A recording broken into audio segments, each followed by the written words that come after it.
कहां चोरों की भीड़ ने पिटाई की, कहां जमीन के लिए परिवार आपस में ही बोलने चालने लगा और कहां गौ तस्कर और गौरक्षकों के बीच लाइव चेज हुई। दिन भर की तमाम दमदार एक्शन स्टोरीज का डोज नॉनस्टॉप।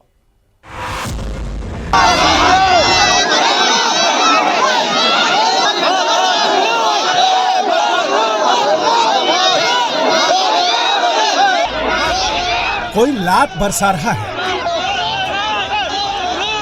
कोई घूंसा मार रहा है,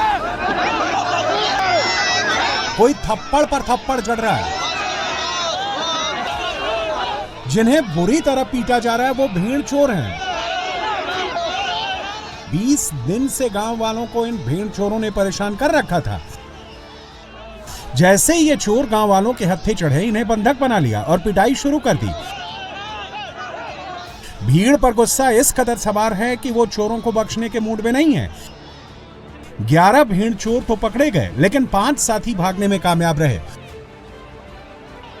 चोरों की ये पिटाई की तस्वीर यूपी के मिर्जापुर की है। रात को भेड़ चोरों का गैंग गांव में फिर पहुंचा। जैसे ही घर के बाहर से चोर भेड़ चुराने लगे, घर वालों को भनक लग गई और शोर मचाना शुरू कर दिया। शोर सुनते ही गांव वाले इकट्ठा हो गए। भेड़ चोर भागने लगे। 10 किलोमीटर पीछा कर चोरों को पकड़ा। 20 दिन में इन चोरों ने करीब 1000 से ज्यादा भेड़ चोरी की। आगे आगे गो तस्कर, पीछे पीछे पुलिस की गाड़ी। एक नहीं, 2 नहीं, सायरन के साथ कई गाड़ियां तेजी से आगे बढ़ रही हैं। गो तस्कर भी रुकने को तैयार नहीं है, स्पीड तेज कर रहे हैं और पिकअप वैन के पिछले टायर ने जोरदार टक्कर मारी। फिर भी गौ तस्कर रुके नहीं, भागते रहे। गाड़ी का टायर फट गया। रिम सड़क पर रगड़ खाता हुआ चिंगारियां निकालने लगा।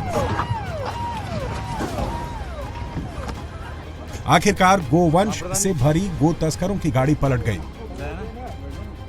जैसे ही गाड़ी पलटी, गो तस्कर भागने लगे, लेकिन पुलिस ने घेराबंदी कर इन्हें पकड़ लिया। 7 तस्कर पकड़े हैं। करीब 10 किलोमीटर पीछा करने के बाद गौ तस्कर काबू में आए। राजस्थान के ढीग में पुलिस का यह एक्शन हुआ। गोवंश को हरियाणा लेकर जाया जा रहा था, लेकिन पुलिस ने इन्हें छुड़ा लिया। 6 गौ तस्करों को जेल भेज दिया गया, जबकि गाड़ी पलटने से घायल हुआ एक गौ तस्कर का अस्पताल में इलाज चल रहा है। ईंटों से सड़क को हटाया जा रहा है। सड़क पर बनी सीढ़ियों को पीला पंजा मिट्टी में मिला रहा है। बुलडोजर से साइन बोर्ड को हटाया जा रहा है।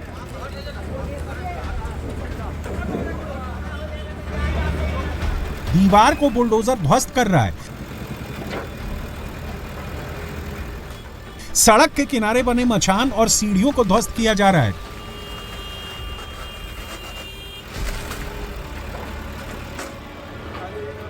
टिन शेड्स और साइन बोर्ड को हटाया जा रहा है।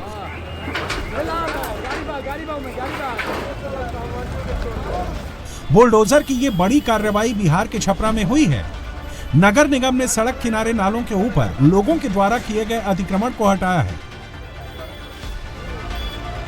किसी ने नाले के ऊपर घर की सीढ़ियां, तो किसी दुकानदार ने नाले पर ही टिन शेड रखने के लिए लोहे की पाइप लगा दी थी।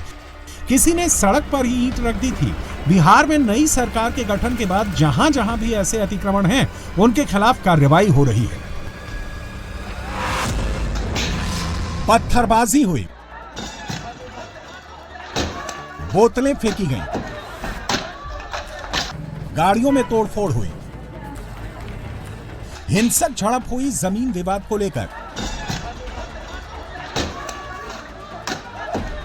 एक ही परिवार के 2 पक्ष आमने सामने आ गए। एक पक्ष ने दूसरे के घर पर हमला बोल दिया। 20 से 25 लोग इकट्ठा हुए और घर पर धावा बोल दिया। मरने मारने पर उतारू लोगों को देख घर वाले डर गए। पुरुष जान बचाने के लिए छत पर चढ़ गए, लेकिन सड़क पर मौजूद लोग तब भी नहीं रुके और छतों पर ही पत्थर बरसाने लगे, कांच की बोतल फेंकने लगे। वहीं नीचे रुकी हुई महिलाओं और बच्चों को पत्थर के हमले से चोटें आई हैं। सड़क पर पत्थर, कांच की बोतलें टूटी मिली। हमले में कई गाड़ियों को भी नुकसान पहुंचा है। उसके सबूत दिख रहे हैं। पीड़ित परिवार का कहना है कि प्लॉट उसके नाम है, रजिस्ट्री भी उसके नाम है, लेकिन हमलावर पक्ष जबरन प्लॉट पर कब्जा करना चाहता है, इसलिए उन्होंने हमला किया।